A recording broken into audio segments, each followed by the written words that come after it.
सातारा नगरपालिका असेल किंवा बाकीच्या संपूर्ण जिल्ह्यातल्या जर नगरपालिका असतील, या सगळ्या ठिकाणी आपल्याला बदल झालेला पाहायला मिळेल. कारण की लोकांची जे काही मूलभूत समस्या होत्या किंवा त्यांचे जे प्रश्न होते ते या पक्षाच्या, भारतीय जनता पक्ष आणि मित्र पक्षांच्या माध्यमातून मार्गी लागले. आणि त्यामुळं मला खात्री आहे की हे करत असताना जो माझ्या समोर जो प्रश्न होता तोच शिवेंद्रजींच्या दोघांच्या समोर, त्यांच्या सुद्धा समोर जो प्रश्न होता की आता नेमकं उमेदवार मोजके, म्हणजे जागा मोजके आहेत, तर द्यायचं कोणाला.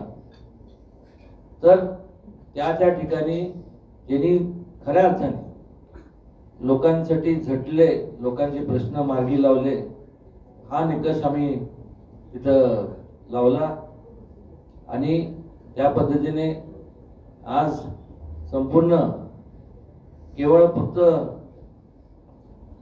निवडणुका जेव्हा जाहीर होतात त्यानंतर 5 वर्षानंतरच जे लोक 5 वर्षाच्या कालावधीत ज्यांनी कामं केले, हा केवळ निकष आम्ही दोघांनी ठरवून तोच निकष तो लावला गेला.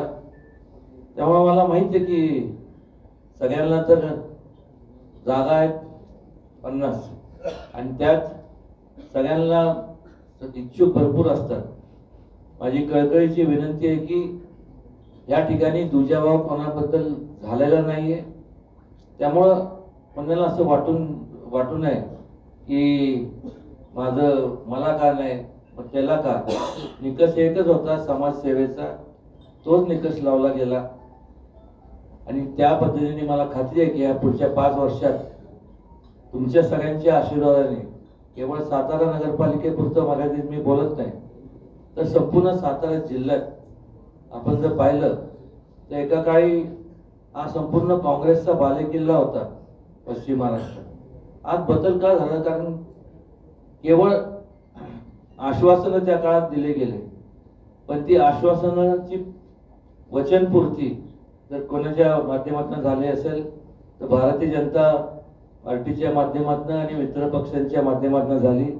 आणि त्यामुळं संपूर्ण लोकांनी आशीर्वाद दिले आणि संपूर्ण केवळ सातारा नाही तर संपूर्ण पश्चिम महाराष्ट्र आणि महाराष्ट्रात जो बदल झाला त्याचं कारणच ते.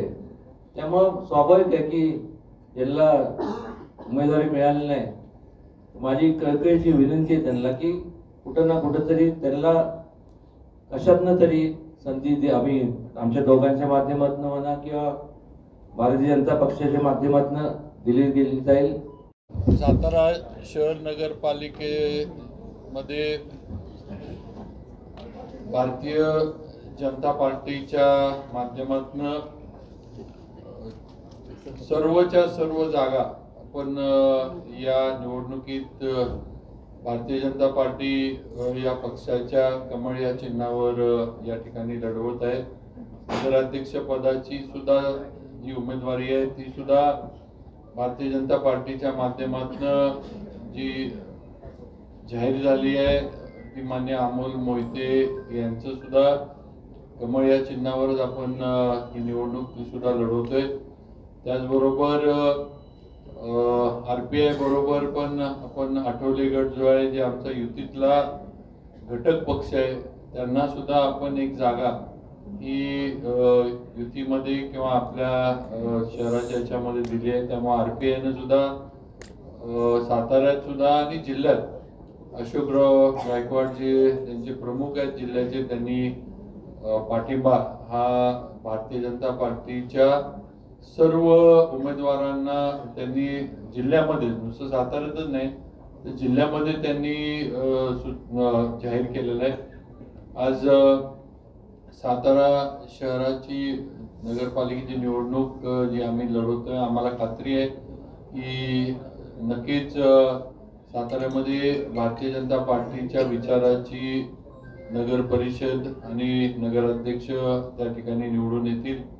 ही निवडणूक लढवत असताना खासदार श्रीमंत छत्रपती उदयनराजे भोसले त्याचबरोबर सर्वच भारतीय जनता पार्टीचे प्रमुख सगळे नेते मंडळी असतील, पदाधिकारी असतील, या सगळ्यांच्या विश्वासानं आणि या सगळ्यांच्या ताकदीवर आणि या शहरामध्ये भारतीय जनता पार्टीचा जो कार्यकर्ता आहे त्याच्या ताकदीवर ही निवडणूक आम्ही सर्वच्या सर्व जागा निवडून जिंकू याची आम्हाला 100% खात्री आहे. आणि आमचे अध्यक्षपदाचे उमेदवार सुद्धा मोठ्या मताधिक्यानं निवडून येतील एवढी ताकद भाजपची आज साताऱ्यामध्ये नक्की आहे, ही आपल्या सगळ्यांना म्हणजे खात्री या निमित्तानं मी देऊ इच्छितो. सगळ्यांचं मी जे सर्व आमचे उमेदवार आहेत ते आज इथं सगळे अधिकृत सगळे उमेदवार भाजपचे आहेत ते सगळे इथं उपस्थित आहेत आणि लवकरच प्रचाराचा शुभारंभ सुद्धा उद्या माघार घेण्याची शेवटची तारीख आहे. उद्या बऱ्यापैकी म्हणण्यापेक्षा 100% चित्र हे उद्या एकंदर नगरपालिकेमध्ये काय असेल हे आपल्याला उद्या स्पष्ट होईल. त्यामुळं लवकरच प्रचाराचा शुभारंभ करून पूर्ण ताकदीनं या सातारा शहर नगरपालिकेच्या निवडणुकीत भाजपचे सर्व उमेदवार निवडून आणण्यासाठी आम्ही आणि भाजपचे सर्व कार्यकर्ते कामाला लागलोय आणि त्याप्रमाणे आम्ही नक्कीच सातारकरांच्या आशीर्वादानं हे जे यश आहे ते आम्ही मिळवून दाखवू हे या निमित्तानं सांगू इच्छितो.